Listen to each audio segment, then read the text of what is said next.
YouTube, what's up, man? It's your boy Richardson from Minimum Wage to Millionaire. If you're new here, welcome. If you've been here, welcome back.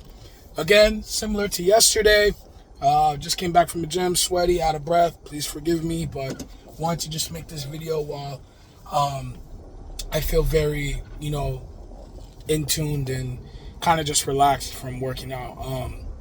First things first, I want to give a shout out to one of my subscribers, OG subscriber. He owns a YouTube channel. It's Thrill Studios.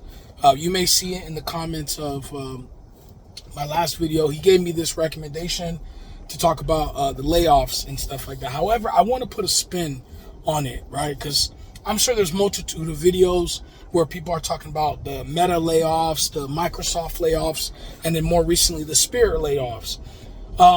And yeah, I could just talk about that, but I think what I want to do instead is kind of offer hope and kind of help people that have laid off or are anticipating the layoff, thinking about a roadmap on how to navigate and really just recover from that layoff. I think that's a more interesting video to make. So here I am. So you may have been laid off by one of those companies I mentioned, or maybe from another company, or you may be anticipating layoff. And rightfully so, you're in a state of emotional duress, right? Because obviously no one wants to get laid off in a job. And just to kind of relate this to me, I was temporarily laid off from my job back in the COVID pandemic back in 2020. It was actually, I think, March 2020 to June 2020, right? So for those 3 months, I was laid off. They called me back once, I guess, we got more information on the pandemic and stuff. So I'm speaking from someone that was laid off, although temporarily, and I was brought back on. It's actually in the hotel that I still currently work for now, but I was laid off, right? So I understand somewhat the feeling of, the emotional, turmoil and the financial stress that's may bring.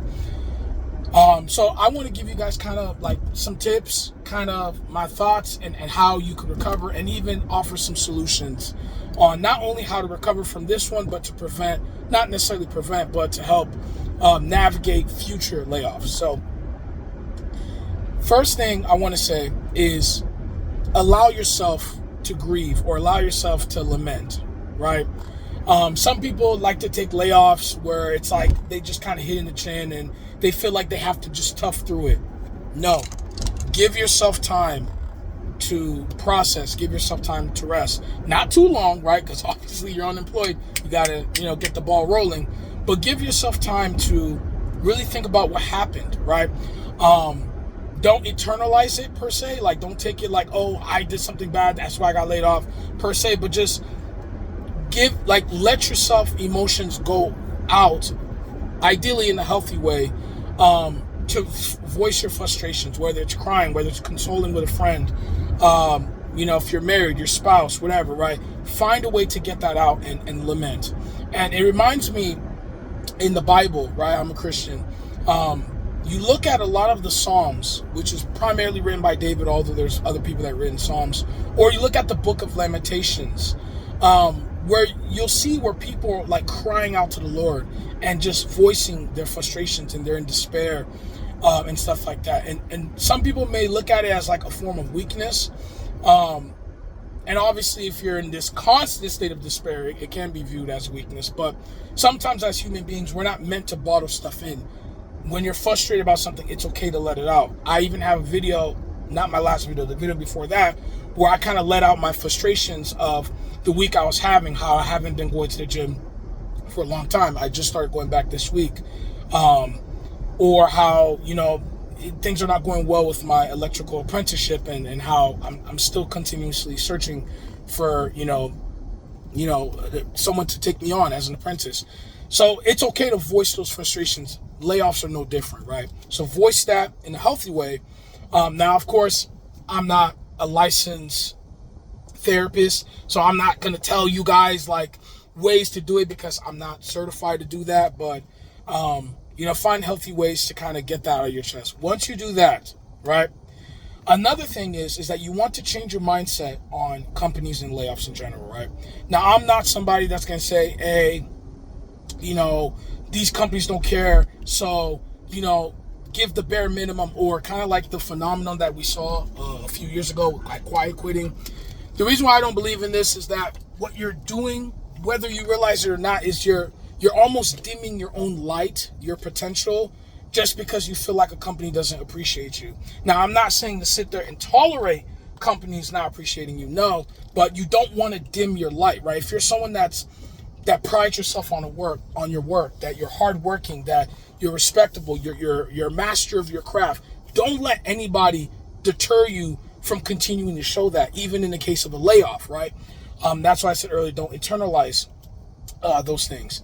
But you need to understand that these companies, most of these companies, they're not loyal, right? You need to stop looking at these companies as like an extension of your family or a friend or someone that loves and cares about you. And I don't want to come off as like dark and grim when I say that, but most times the businesses, the vast majority of them, it's really just the bottom line, right? You are an asset to the company, really more of a liability. And once those liabilities become too hard, they'll lay you off. So I say this to mentally prepare and never put yourself in a predicament where you feel like, hey, my job is set in stone. I'm never going to get fired. I never could get replaced. Don't do that. Because the moment you do that, you're almost creating a wall of vulnerability that could easily be shattered. I mean, that wall is literally made of glass. And it doesn't take a wrecking ball. It literally just takes a well-rounded stone to tumble that away. And you end up being almost your own detriment to your expectations. So don't do that, right? Instead, understand that, hey, I will give my all at this job because we are called to honor God in everything we do, including our work, right? Perform the best you can, not because you work at this job and you want to do it for the company's sake, but do it because you care about yourself. And again, in my case, to honor God. So you do those things. And once you get that through your head, right, the next step is more of a practical solutions, right? And I'm just going to kind of rapid fire them because I don't want to take too long on this video. First thing you have to do is brush up on that resume, right? Many of us have, if you work at a job long enough, even now, recently I had to change my resume because, again, I'm trying to pivot to the trades. So I had a dingy resume. In fact, I probably didn't. The format of that resume has been there since like high school, right? But obviously I had to reformat and change my resume. So obviously for those that get laid off, whether it's Spirit, Meta, whatever, you're gonna have to go there and brush up on your resume. Now, what I would advise, right, is to tailor your resume in a way so that it's appealing to the job that you're looking for. So don't just, I'm gonna format my resume and just name my experience and stuff like that. Instead, gear your old resume towards the job you're looking for. So if you're a flight attendant at Spirit and you're trying to pivot and maybe get into software engineering, maybe you're trying to pivot to the trades, maybe you're trying to pivot to something else, don't just keep the same resume format as if you were still a flight attendant. Try to reformat your resume to appeal to qualities that may appeal to, let's say if you're trying to get into trades, right? Now obviously name your experiences, all that stuff, but try to format your resume that way. And luckily, fortunately, with things like AI and technology and stuff like that, you could use those tools to help format your resume and then just get it up to date, make sure everything's great. You have your professional references, which then leads to the second thing is utilize your professional references. Some people think that that's only applicable when you're talking about like adding stuff to your resume or your application. No, actually reach out to those references that you have that work with you and see if there's opportunities that are there, right? We all heard the saying, it's not what you know that gets you far in life, it's who you know, right? So having professional references, people that are working in the same industry, maybe you're an aircraft mechanic for Spirit, and other aircraft mechanics maybe that work for Southwest or United, reach out to them. Hey, I recently got laid off. I'm sure you heard the news. Is there any spots available? And if there is, what they can do is then they can refer you to their management hiring management. And congratulations, you've done leapfrogged half of the process because they got you in the door, right? And because they're willing to put you down as a reference, you're willing to put them down as a reference. I'm getting my words mixed. They're willing to put you down as a reference.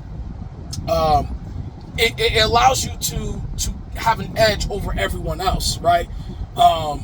Because now the management is going to be looking for you specifically, your application, because of what he referred to. So look into expanding those things, and don't limit yourself only to professional references. Also look into personal references, right? Let's say you know somebody at your church or at a local charity, or at former jobs or whatever, that may not be professional in the sense that they work with you or that you have experience with them or anything, but reach out to them, and maybe they may know someone. Maybe there's a lady at your church that has an uncle that has a plumbing business and you're trying to pivot to plumbing. Oh, great. If the uncle has an available spot for an apprentice, or maybe you're already an experienced plumber and you're just trying to get another plumbing job, that lady at the church could help connect you to them. And again, just smooths out the process. So look through your references, both professional, ideally professional first, but if you can't find anything professional, then go personal, just so that you get the ball rolling, and it allows you to just become more efficient in terms of job hunting instead of just blindly applying jobs on LinkedIn or Indeed. So we have that, and so those are the three major things that I want to cover. Now, once you do get a job after the layoff, and once you adapted your mindset of, hey, I got all my feelings out of there. 2, I'm learning that any company is susceptible to lay me off, and no one is impervious to layoffs. Nobody, right? Once you accept that, and then once you got the job, these are the ways that you could do, tips and tricks that you could do to help make it so that if you do get laid off in the future, that you're able to service it better, right? The first thing is, of course, figure out your budget, right? Find your budget, find out what you're spending a month, find out what you need to live. Now, I would advise to do 2 types of budgets. Do a kind of a bare bones budget, meaning your survival budget, and then find a budget where you add the discretionary things. That way, in hard times, you know exactly what you need, what money you need, and maybe you could take kind of like pass-through or intermediate jobs, meaning jobs that are not from the career that you want to do, but they're just jobs to give you some income while you're pursuing a job in the career that you're trying to go for, right? So obviously, if you get your budget and that job is able to pay you, then it's going to allow you to keep yourself afloat better. Second thing I would say, and I'm a little bit biased because I'm debt free, I would say is to get rid of your debt or minimize your debt as much as possible. Of course, easier said than done. It's going to take time. I have multiple videos. I even have a whole playlist called Debt Free on my channel. Go through that to get my stances. I did a video on a debt snowball or avalanche, which one would I recommend, and kind of there to help inspire your debt-free journey. So look into that and get your debt as low as possible, because obviously the less amount of debt you have, the more margin you have in your budget, which allows you to deal with the layoff a lot more easier than someone who's burdened by a lot of debt. And third thing is opt in to look for multiple streams of income, right? Don't just rely on your main career as your only source of income. Look into side hustles. I talked about on the channel about me doing Uber Eats and whether Uber Eats is still a viable side gig or hustle in 2026. I'll link that video in the description below. Look into stuff like that. So that way your revenue streams are not just coming from that one job that you just got laid off of, but you have some income coming in from all these different pieces to help flow through a bit. And then last but not least is that when you're actually on the job, whether you're anticipating to get laid off or not, be proactive in the overall experience, right? Don't wait until you get laid off and then think things through. Instead, even if your job is not, even if there's no rumors about your company laying you off or anything like that, always keep your eye out for opportunities, because there may be times where you may not be laid off, or you may look at some news and you see that, okay, there may be some trouble in the industry, and your job, may not necessarily have a problem with it today because maybe your job is okay, or financially they're keeping things stable, but that's not to say that it won't happen. So take a proactive approach, look around. If you want to pivot, try to learn how to pivot now while you still have the job and not pivoting when you've been laid off. Again, exercise all the prior steps like I mentioned. Reach out to your professional or personal referrals, so that way you can kind of get your doors open, and then also learn a lot of things outside of your position at your job. What I mean by that, let's say you're a flight attendant, and let's say you love flight attendant, that's what you plan on doing. That's great. There's nothing wrong with that, but try to learn other sides. Try to learn the sales side. Try to learn, again, if you want to go more hands-on, try to learn aircraft mechanic, because this makes you more diverse in terms of your skill sets, which means that when you're laid off, instead of just saying, oh, I was a flight attendant and I got laid off from this job, now I can only go do flight attendant because that's my level of expertise. But now it's like, no, I did a little sales, so I could pivot to sales if I want to, right? It just keeps the doors, as much doors open as possible.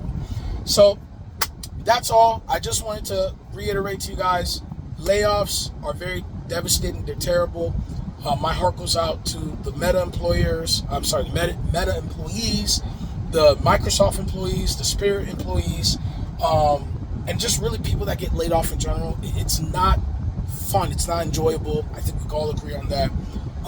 But if you implement some of these, if not all these steps, not only will you be better prepared for layoffs, but even you'll take more of a proactive step in managing your opportunities, so that way that when you laid off, you're not simply in financial disaster, and that your layoffs are more like inconveniences. The final thing I want to say, and I forgot to say this earlier, sometimes the layoffs could serve as blessings. Obviously not at the moment, right? Because now you're scrambling, you don't have a job. But sometimes look at layoffs as moments in your life to stop and think, reevaluate stuff, right? Maybe you were working at a job where it was taking too much time and your wife and kids were home and you never got to see them.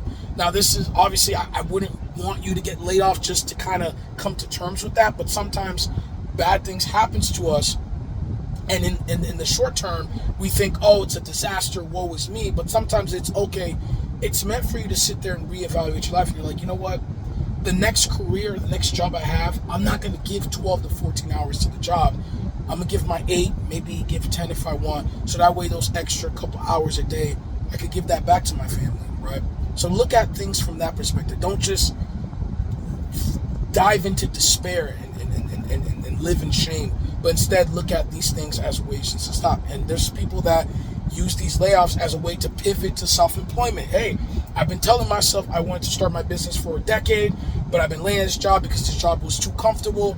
Great. Now that you've been laid off, have you really truly considered joining self-employment and stuff, if that's what you want? So I don't want to ramble on. The car is hot. About to go inside and go pick up some stuff. Hopefully you guys got something out of this.